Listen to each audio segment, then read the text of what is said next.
Well, now they just announced that Breeders' Cup will be in Santa I was going Anita. to mention that.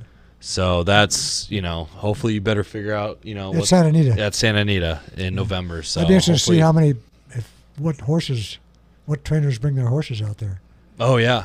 No, I mean, because Hollendorfer's gone. Yep. He doesn't have any stables at Del Mar this year. So I think he might be going back to the East Coast. And, yeah, so that, that might be a domino effect, with all the other trainers. So it's going to be interesting. It's going to be real interesting, especially with, everything that's been going down in California racing to, see who's really coming out in November. Well, if you've got if you're a big-time trainer with a big-time horse, I don't know if you want to, take that chance, take that risk. Yeah. I mean, I went on record on our podcast before saying I just don't think – I think it's bad horses and bad trainers and bad owners. Yeah. And I don't think the good quality guys have anything to worry about. Yeah.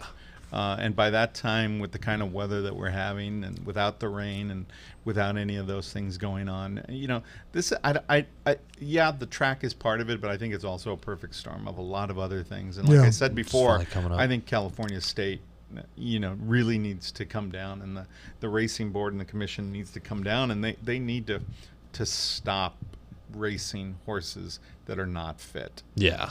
Yeah. They just you can't just keep shooting these horses up and going against the doctor's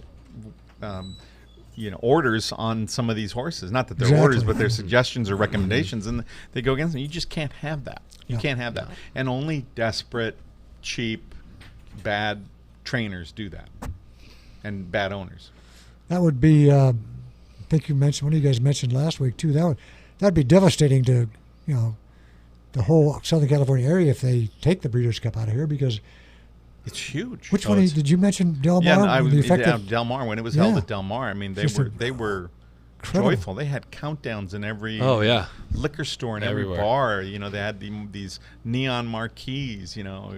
60 days till the Breeders' 160 days of the Breeders' Cup. I mean, it was. Yeah. And Del Mar's having it in 2 years. Yeah, they can't wait to get it back. Oh, I'll bet. Mm-hmm. Yeah, I'll bet. And in fact, Del Mar started doing they're open soon. But they started doing that fall meet just to sort of coincide with, kind of leverage what was happening with them, with the Breeders' Cup. And so, I've always wanted more racing in Del Mar. Love going down to that track. Yeah. Well, hopefully that'll be hopefully Arcadia will go off without any flaws and no problems, and they'll conclude that their season successfully.